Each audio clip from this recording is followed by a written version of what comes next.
3, 2, 1. Day breaks, mind aches. I'll be running when my feet hit the ground. Welcome to From One Mom to Another with Cindy Anderson. I subscribe to the belief that women need women. As a mother of 7, she is versed in all aspects of the triumphs, joys, and challenges of parenting. Tap into your own strengths and trust that you are the best mother your children ever had. And give yourself some credit. Take some time to breathe. You are doing better than you think. Now here's Cindy. You are all doing better than you think. Hey everyone, welcome to another episode From One Mom to Another. I am really excited about today's episode. I have some more family guests. My eldest daughter, Melanie, is here with us. And she's my oldest daughter and my oldest child. And she's just lovely and delightful and love her more than life. And so I'm glad she's joining us. And she is joined here by 2 of her children, Justin, who is her oldest son and child, and he's also our oldest grandchild. So a little bit of Anderson family trivia there. And we are also joined by her daughter, Hannah. I just love Justin and Hannah, and they're delightful, as you're going to see as we move through this podcast. You will agree with me. Today's episode topic is things I swore I would never do like my mother. So we have 3 generations here. We're going to discuss different things that they were not allowed to do, swore they would never do so. It's funny because I was a writer. I loved to journal. I loved to write stories and poems and things. And I always had notebooks and copious amounts of writing things, and I would save them. And when we were talking about this, I instantly, it's like so in my memory, this one notebook I had, it was a coral colored notebook. And I didn't even try to hide what it was about, on the front of it, in case you guys ever came across it. I wanted you to understand that I was my pain, that I would actually have a notebook labeled in big bold letters, things my parents do that I will never do. Do you do you have it with you right now? It's a list of notes. All the things that I don't have. I wouldn't remember though. Just hang it on the wall. Yeah, exactly. Yeah. You would have thought that it would have been somehow immortalized. I would have, moved to move, referenced it as I parented.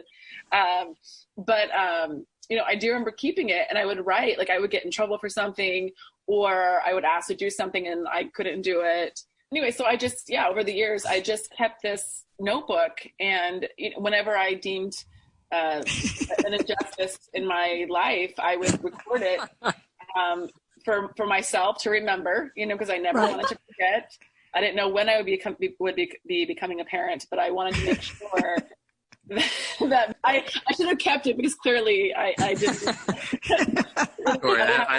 I have my journal too. It's right here. Yeah. I still have it. Do you remember some of the things that you had in it? Oh yeah, no. I mean, there was definitely sure. A lot of it was cleaning related. Right. Mine.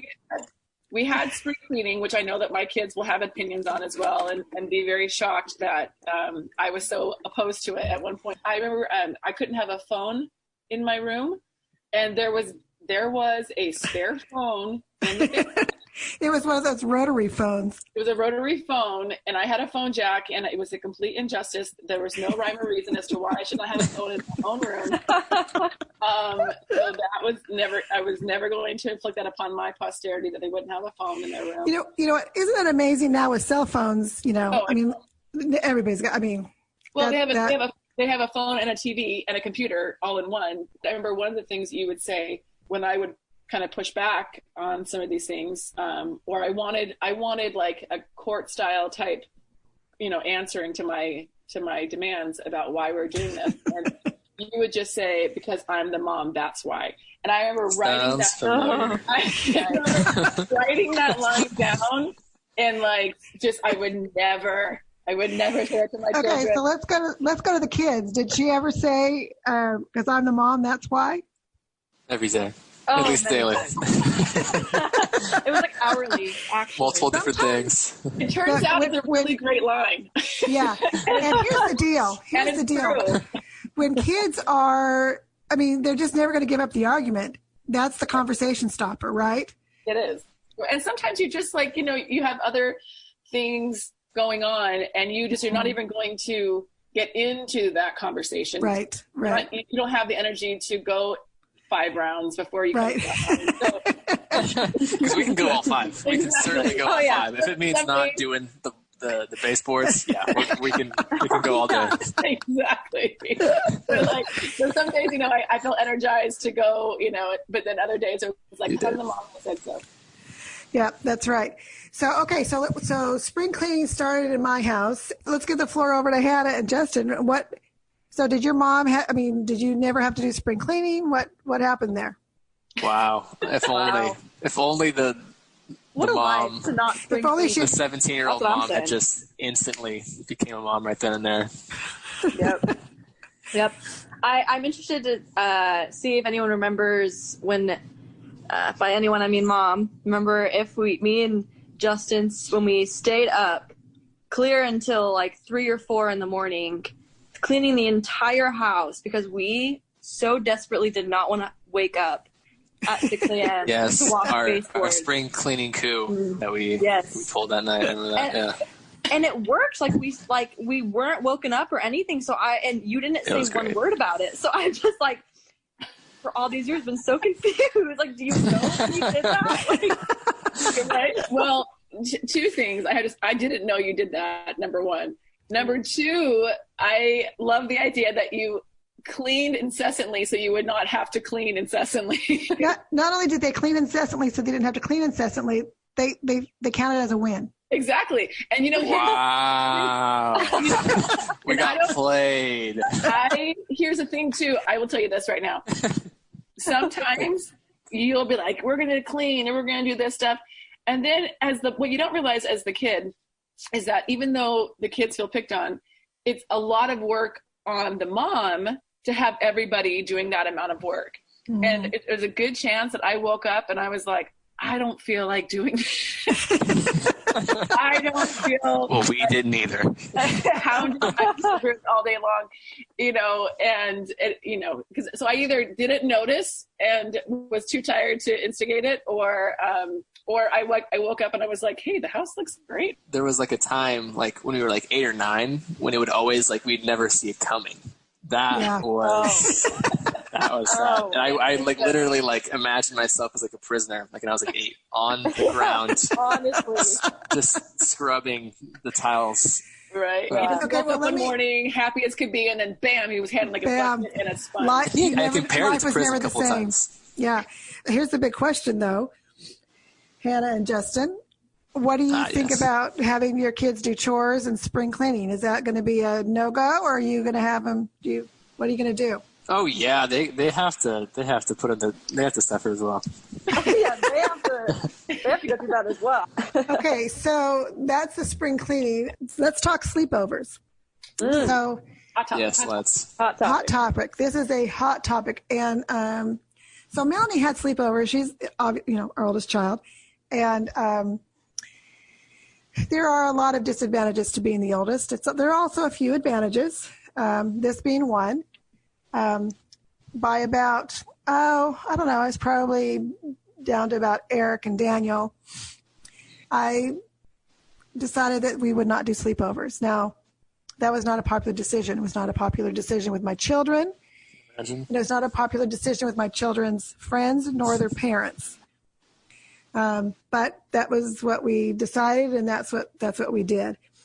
So Melanie, I said something to Melanie about no sleepovers, and she actually did have them. So that probably was not in her book. Well, yeah. No, it was not. It was not on my book, actually. And I will say it's funny because, you have these grand ideas of what parenting is going to be or not be when you're younger, and it was. I came from a perspective of I did have sleepovers, and while I definitely had some good memories. I remember the Varners in Ohio. Me and Emily were just 2 peas in a pod, and we would go back and forth constantly. And I have good memories of her grandparents lived next door, and we'd go and sneak like Little Debbie snacks out of their pantry. They're the best. You know, like make like a blanket fort and things like that. But I, as I got older too, I certainly have some memories of, just getting into a bit of trouble in a kind of like a reverse thing. I never even thought about that, but definitely as a parent, I was like, oh, I know myself at sleepovers. That's where like you get into trouble. That's where there's no supervision. The parents are tired. The kids are just like left to their own devices. And so, yes, I did make that rule for, out the gate, that I just felt like, you know what, plus, nothing good happens after midnight, really. And they come home tired. They come home, cranky, and they junk until 4 a.m, or the girls fight. Like that's what, they after midnight, they're like, what have we not done? We've braided hair, we've had snacks, we've watched movies. Let's argue. Like, it's just, what happens at girl sleepovers? So let's divert a little bit. Hannah, tell us about your reaction to the no sleepover rule. I just remember being so angry. I could never go to the entire duration of any birthday party sleepovers, the only girl leaving at midnight. Well, Justin, what happens at boys sleepovers? What do you guys do with? I mean, honestly, like, I can see both sides. Like, there are some groups of friends that if I were to have a sleepover with, it would have been probably okay. I say probably because you never really do know. And then there are some groups of friends where it could have gotten a little out of hand. So I can see both ends of it. And I still remember one time accidentally waking up, like falling asleep and waking up, just the pure, almost, just heroin feeling of actually having a sleepover. It was a rush. It was a rush. And did I just do it? Did I just sleep over? Oh my goodness. So Hannah, what is your conclusion about sleepovers? Do you see the reason behind them? As hard as it is for me to admit, I do in fact see some wisdom behind not letting, your little kids, preteens, whatever, have sleepovers. However, as I've gotten older and have had my own sleepovers, they're very fun, and when you're, responsible and whatever. But I do, in fact, see the wisdom behind not letting, your little kids have sleepovers. I understand. So do you think that's going to be applied to your mothering? It's hard to say. Hard to say. Don't make any hard and fast notebooks. I'm just telling you. Yeah, exactly. Don't write it in ink, Annie. Don't write it in ink. Don't write it down. Yeah. Well, and honestly, when you talk about things that you think you're going to do or not do, looking back on it, there were some times where I should have just conceded. I did know who she was with, or it was a big enough group maybe that. But you look back at it and you think there's a part of you as a parent that thinks, well, if I say yes to this one, then how am I going to say no to the next one? Right. But I think that there's definitely discretion and discernment that anything, whether it's sleepovers or whatever else, you're just kind of following your gut, and you don't always get it right. And you certainly can't protect your kid from everything, but right. I just think too, to speak to that, we're doing the best we can with very little knowledge. Oh, for sure. And zero experience. And, so you just make the best decision you can. Well, and I can remember, when Justin was born, that was our first, and you bring an outfit to the hospital because you need to change him into that when you bring him home. And so we'd been in the hospital for a couple of days, and I'm trying to put this like onesie over, bless his heart, his giant head. Did I also make it back?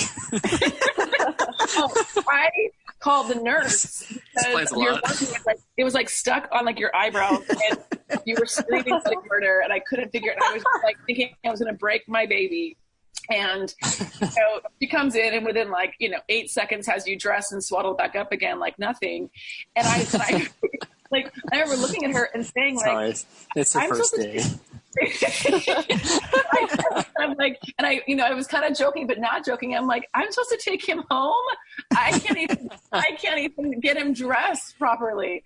So if you're handed a baby and just told go go do it.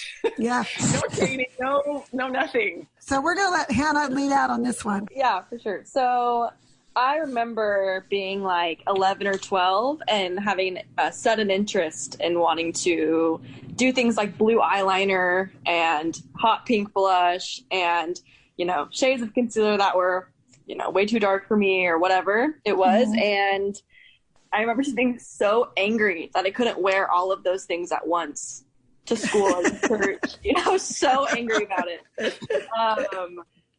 But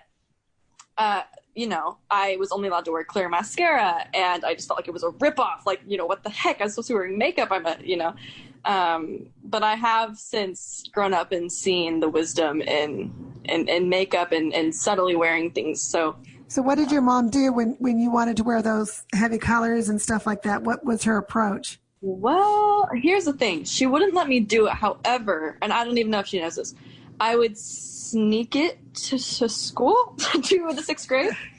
And then I would put it on at school and then take it off on the bus ride home. And I was the first stop. I had like 5 minutes to get that stuff off me before I walked in the door. So, hey, I'd like to know if she knows that. Are there any pictures? You know what? I don't know. I hope not. I hope you don't have pictures. So horrible. So Hannah, then was the evolution then when your mom teaching you how to use the colors, and how did that evolution of realization that was the better way to go? How did that happen? I think it honestly, when I kind of like out of middle school, it went on for a long time. When I got out of middle school and, realized that there were other girls who were also not taught how to wear makeup, I realized that maybe my mom was right about that. Maybe there was something my mom was right about. Honestly, even little Justin could kind of see like the path this was going. I was like, oh man, kind of glad mom corralled this Barbie doll here. If this was the bud when we could. Yeah, Melody, your thoughts? Well, yeah, no, I mean that was Hannah's path on this was my path. When I could, it was the clear mascara, it was the light brown eyeliners, it was lip gloss, it was very, very subtle stuff that I could wear. And but it's funny because I at the time, and it's how history repeats. Hannah's talking about wearing blue eyeliner and all this stuff. Well, when I was 11, 12, that was also popular. I wanted to wear like these big, bold, crazy colors and all this heavy foundation. I always would see the girls with like the compacts. I mean, it just looks so cool. They would just like pull their compact out of their purse and like use their powder on their face and touch things up and stuff. But so I definitely felt like that. I was never going to do that with my kids. I was always going to let my girls, wear makeup whenever they, whenever their friends were going to wear makeup. And then when you see how young an 11-year-old girl is that wants to wear this, crazy, makeup, and even more than that, it's like they don't even realize at 12 like how great their skin is. It's like, girl, you have such this beautiful skin. You don't even know yet. I was taught like what colors look good on me and how to do it subtly. And even to this day as an adult, I've been complimented on my makeup. And, I've even my adult friends, I've told my horrible, makeup injustice story to my adult friends. And, they just laugh that, Cindy Anderson kept me from looking like a lady of the night when I was like, 12. So you're like, good old Cindy Anderson, You're welcome. But and it's and Hannah and all girls, certainly Hannah's no exception, just so naturally beautiful. And it was like it's hard to teach them when they're watching all their friends do certain things. Like, believe me, you're going to look so more naturally beautiful, not putting all this gunk all over your face, and knowing how to like wear it so that it's highlighting things. And but it's, again, I think at the time you don't have that frame of reference because you just desperately want to do whatever your friends are doing, and you don't. It's like, so you don't even care that it looks insane. I remember I couldn't wear the bodysuits when they were popular, and so I would borrow from my friends at school and then change before I came home. So I know the whole racket of like do it at school, do something different before you get home. But I will say I did take Hannah B to Bobbi Brown like makeup counter when she was like I think like 13, 14, and had someone really show her how to do it and stuff. That's so, smart. It's just, it's something that I definitely resented it at the time, but man, I stick by that one, Mom. I think that was a good move. Yeah. I as well, honestly, like that is one that I 100% like do, like sleepovers. I'll figure it out. No, nothing's written in pen, whatever. But the second one is definitely 100% that I see doing with, if I have daughters or whatever. Wearing the makeup doesn't wear you kind of thing. Okay, so then the other thing, so Hannah is spending a little time with me this next couple of weeks, and we were kind of discussing my podcast, and we were talking about the episode, Hey Mom, What's for Dinner? And Hannah, it was kind of interesting to hear her comments from a kid's perspective, and so we're going to have Hannah and Justin weigh in on a kid's perspective. Oh, man. Simpler times for sure. I mean, when that was the most, that was probably the biggest variable of the day. It was great. I was going to play 10 hours of GameCube. I don't know what else I'd do, but dinner was kind of the one thing you didn't know was happening that night. Yeah, that is so true.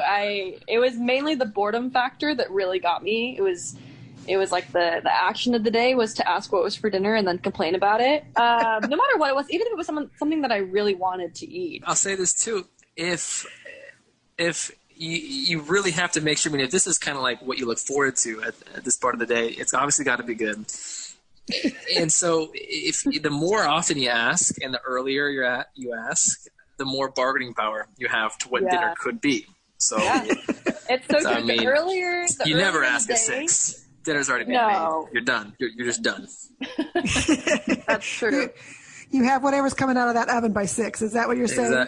Yes, exactly. Okay, well, she is pulling fajitas out of the oven. Probably can't ask for lasagna anymore. I guess I'm kind of in this now. But at breakfast time, there's so much time in negotiating that can happen between now and then that you can probably get what you want.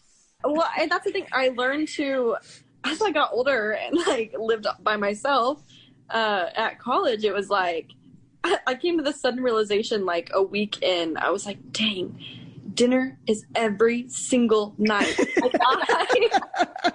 I have to eat every day, and no one is going to do it for me. It was very destructive, honestly. What a haunting thought. Right? Yeah, honestly.